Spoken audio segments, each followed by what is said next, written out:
gente! Bem-vindos a mais um vídeo do nosso canal Mamães de Sessão.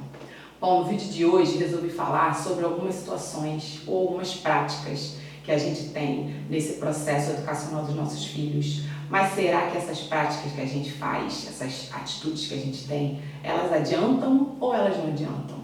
Será que elas estão resolvendo o problema ou a questão dos nossos filhos? Ou não está adiantando nada a gente fazer certas coisas? Então vamos conversar sobre algumas delas hoje. A primeira questão que eu queria levantar aqui é insistir na fala, no diálogo. Adianta ou não adianta? Aquela coisa de você ficar falando 500 vezes a mesma coisa na cabeça da criança, resolve ou não resolve? Ou a gente deixa pra lá porque a criança não vai ouvir mesmo, então a gente nem fala mais nada. Como é que é na casa de vocês? Como é que vocês fazem? Bom, resolvi contar a minha experiência para vocês sobre isso, porque a minha funcionou. Então eu resolvi contar para vocês como é que eu fiz. Bom, quando meu filho entrou para a escola, tem algumas coisas, né, algumas práticas do dia a dia que a gente faz na nossa casa e que na escola também é feito. Por exemplo, escovar o dente, passar repelente, suar o nariz, tomar banho. E meu filho ainda está nesse processo que ele fica o dia todo na escola. Então ele toma banho, ele almoça, ele janta, ele faz aquele básico que faz em casa, ele também faz na escola. E algumas vezes, quando eu ia buscar meu filho na escola, quando eu chegava lá, às vezes o nariz dele estava muito sujo, ou então não tinha passado repelente, e aí a perna estava cheia de mordida de mosquito. E o que eu fazia? Eu ia lá no responsável por esses cuidados com o meu filho e perguntava, falava, não passou repelente, ou então não escovou o dente, ou então o nariz veio sujo. E estava cobrando quem era o responsável por fazer aquelas coisas ali. Como começou a acontecer algumas vezes, e a gente entende por que acontece algumas vezes, porque são muitas crianças, são muitas coisas para fazer, né? Escovar o dente de todo mundo, dar banho em todo mundo, então a gente entende que algumas vezes aconteçam isso. Mas como começou a acontecer muitas vezes, o que eu pensei e resolvi fazer? O que vai ser mais fácil para o responsável sobre aqueles cuidados da criança, sobre os cuidados do meu filho? É mais fácil o meu filho lembrar ele que ele tem que assoar o nariz, que ele quer ir no banheiro ou que tem que escovar o dente depois das refeições. Aí o que eu fiz? Eu sentei com o meu filho em casa e falei assim, meu filho, olha só, você é que tem que ir lá e falar assim, tia, meu nariz está escorrendo, eu preciso assoar. Ou então você levanta e vai lá e assoa o nariz. Porque eu acho mais fácil o meu filho mesmo lembrar a tia que tem que escovar o dente depois do almoço, por exemplo, do que a gente ficar esperando que as tias tenham toda essa lembrança com todas essas crianças e com todas as coisas que tem que fazer. E aí o que eu fiz? Eu fiz uma listinha que todos os dias eu vou falando para o meu filho, esse basicão que eu chamo das coisas que eu acho que todo dia não pode ser esquecidas. Mas eu sempre falo para ele, meu filho, o nariz é seu, quem tem que lembrar de assoar é você. Então, se você quiser escovar o dente, depois de cada refeição, tem que escovar o dente, não tem? Então, você vai lá e fala assim, tia, tem que escovar o dente. Aí ela vai lembrar mais fácil de escovar o seu dente, porque você já falou ali e fui conversando com ele. E acho mais fácil mesmo, até para o responsável da escola, porque vai lembrar, né? É mais fácil a criança estar ali e falar, tem que escovar meu dente. É mais fácil para eles. Eu fui conversando com meu filho vários dias sobre isso e fiz uma lista que todos os dias, nesse caminho entre casa e escola, eu ia falando. Então eu fiz assim, número 1, escovar o dente. Número 2, passar repelente. Número 3, assoar o nariz quando o nariz estiver sujo, etc. Número 4, dizer não. Número 5, se afastar dos amiguinhos que não te respeitam. Enfim, fui fazendo uma listinha e vou acrescentando ou vou tirando conforme vão acontecendo os eventos. E fiz essa lista e todo dia a gente ia repetindo essas questões do caminho entre a casa e a escola. Todo dia. Mas, gente, era todo dia mesmo. A lista deve ter umas 10 coisas hoje já. E fui falando. Meu filho, você que tem que escovar o dente. Assim, eu joguei a responsabilidade para ele, né? Fui falando. O que aconteceu? Ao longo de, 2 meses, diminuíram esses eventos de voltar com o nariz sujo, diminuiu a passada de repelente esquecida. Por quê? Porque conforme ele foi lembrando, automaticamente as tias foram fazendo. E o que eu achei legal, funcionou essa questão de ficar falando a mesma coisa várias vezes, repetindo todo dia o que era para o meu filho lembrar as tias para fazerem. E eu sempre falei para ele assim, meu filho, as coisas que são é sua responsabilidade lembrar. Então o dente, depois de cada refeição você vai lá e fala, ó, tem que escovar o meu dente. Aí a tia vai lá e vai lembrar e vai escovar. E o que eu acho legal também é que, pelo fato da responsabilidade ser dele, às vezes quando eu ia buscar ele na escola, ele vinha super orgulhoso e falava assim, mãe, hoje eu lembrei a tia de assoar o meu nariz. Aí eu falava, ah, que bom. Aí ele falava, mãe, meu nariz está limpinho, porque eu lembrei a tia de assoar. Eu falei, poxa, que bom, meu filho, aí viu, o seu nariz está limpinho. Mas isso aí é insistência, foi todo dia nesse caminho da casa e escola, falando todos os dias, até que ele decorou a lista, digamos assim. E foi um bem para ele também, porque ele aprendeu que o que é dele, é ele que tem que fazer, é ele que tem que lembrar, né? Facilita a vida das tias na escola. Então, insistir no diálogo, insistir na fala, aquela coisa de falar 500 vezes a mesma coisa, funciona, pelo menos no meu caso, nesse exemplo que eu dei para vocês. E olha que isso aí já tem um ano e meio que eu comecei com esse negócio dessa listinha que todo dia a gente vai repetindo. Já tá super gravada, então funcionou. O segundo ponto que eu queria levantar nesse vídeo sobre essas questões são as comparações. Ficar comparando o seu filho com o filho do outro adianta alguma coisa? Ficar comparando as atitudes que as crianças têm. Uma criança tem uma atitude, outra criança tem outra, resolve alguma coisa? Lembrando, gente, que o adianta que eu tô falando aqui é sempre para criança, tá? Não é para nós pais e mães, não. A minha questão aqui é adianta alguma coisa para eles, não é para mim. Eu tô falando isso porque eu sempre vejo alguns pais e mães comparando o comportamento de algumas crianças, principalmente quando estão em grupo.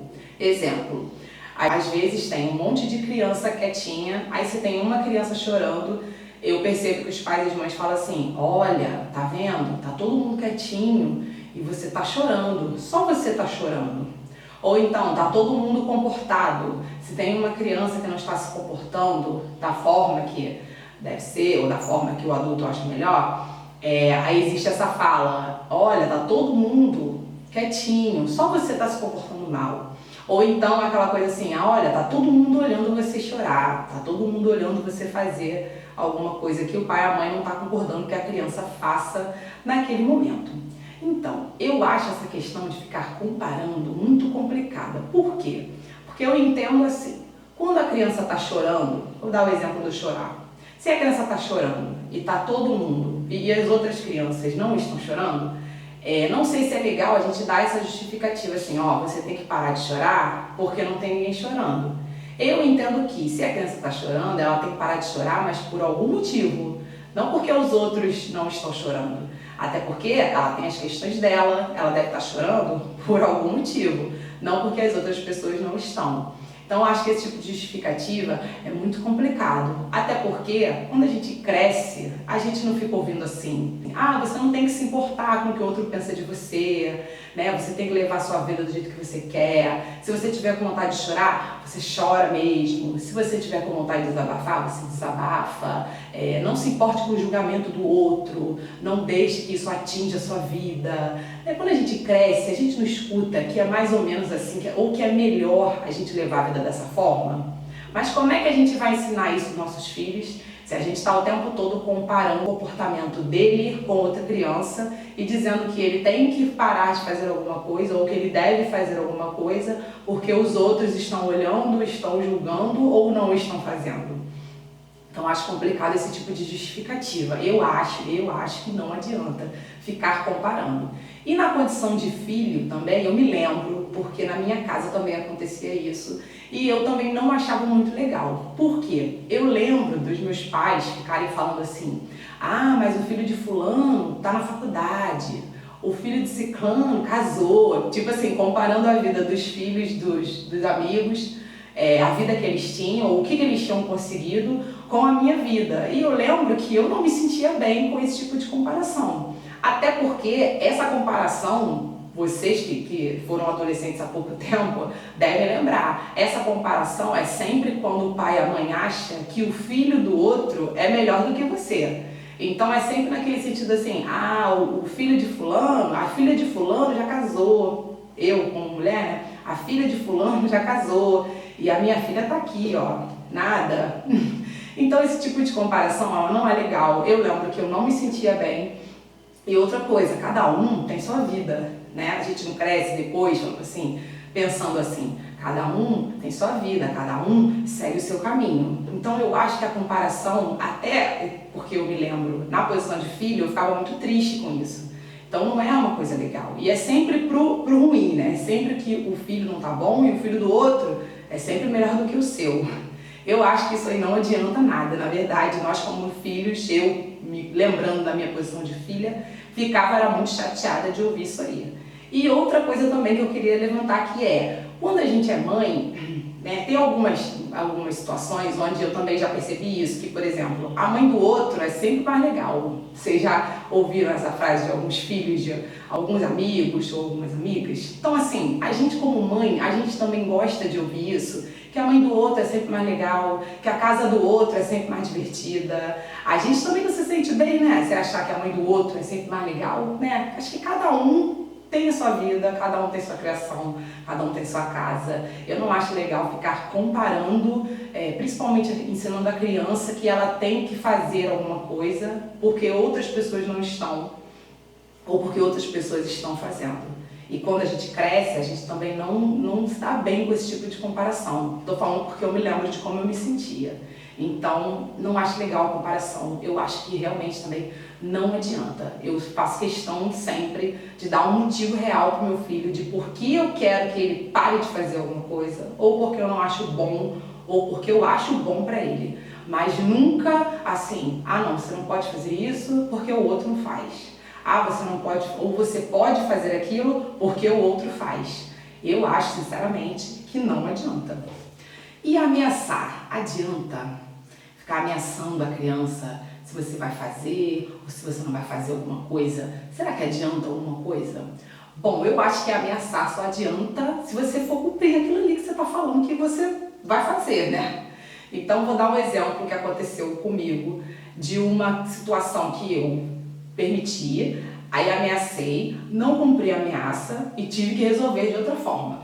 A primeira vez que o meu filho foi naquele brinquedo, naquele espaço do shopping que tem um monte de brinquedo para as crianças brincarem, né? Tem um espaço grande no shopping, quase todo shopping tem esse espaço de brinquedos. A primeira vez que ele foi, chegou lá, foi em vários brinquedos, tudo bem. Na hora de sair, começou a chorar. Aí chorou, porque queria ficar mais nos brinquedos. Aí eu olhei e falei assim, por que você está chorando? Você não vai mais vir nesses brinquedos. Acabou, porque você está chorando. Não vem mais, tá? Cumpri? Não. Quando foi na outra vez que foi no shopping, levei ele de novo nesse espaço que tem vários brinquedos. Brincou, vários brinquedos, saiu. Quando saiu chorando de novo. Eu falei, e agora? Toda vez que eu trago, sai chorando. Falei, então eu tenho que arrumar outro jeito, porque não adianta eu ameaçar, falar que eu não vou trazer, porque aqueles brinquedos são legais e eu acho legal e o meu filho adora. Então não adianta eu falar aqui igual eu falei da outra vez, porque vai ter uma vez que eu vou acabar trazendo. Aí o que eu pensei? Eu pensei assim, quando eu cheguei em casa, eu conversei com ele. Falei assim, vou conversar com ele a seguinte situação. Bom, quando ele entra para brincar, ele entra feliz, contente que ele vai brincar. E quando ele sai do brinquedo, ele sai chorando.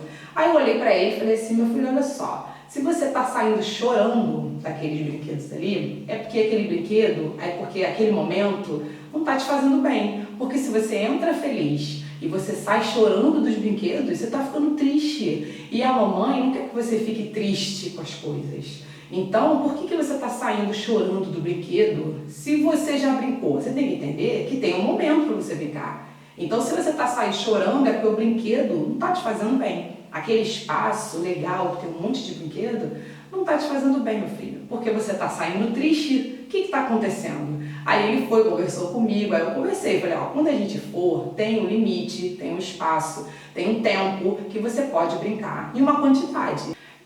Não voltei ainda nesse espaço dos brinquedos para saber como é que vai ser a próxima reação dele na hora de sair. Porque na hora de entrar, a reação é ótima. O problema é na hora de sair. E o que eu quero que ele entenda com isso? Que tem uma hora que as coisas acabam e que eu não desejo que toda vez que acabar alguma coisa ele fique sofrendo por aquilo. Não, eu quero que ele aprenda a aproveitar o momento que ele tem ali. Então, da próxima vez que eu for nesse espaço e sair, eu gravo outro vídeo contando como é que foi e se ele entendeu o que eu quis passar para ele com essa mensagem. De novo, eu acho importante a gente sempre passar a responsabilidade para eles. Eu tento sempre jogar para o meu filho o que eu posso, né, o que eu acho que ele tem maturidade para entender, que algumas coisas é com ele. Depende do comportamento dele, depende de como ele vai reagir para a gente poder tocar algumas situações.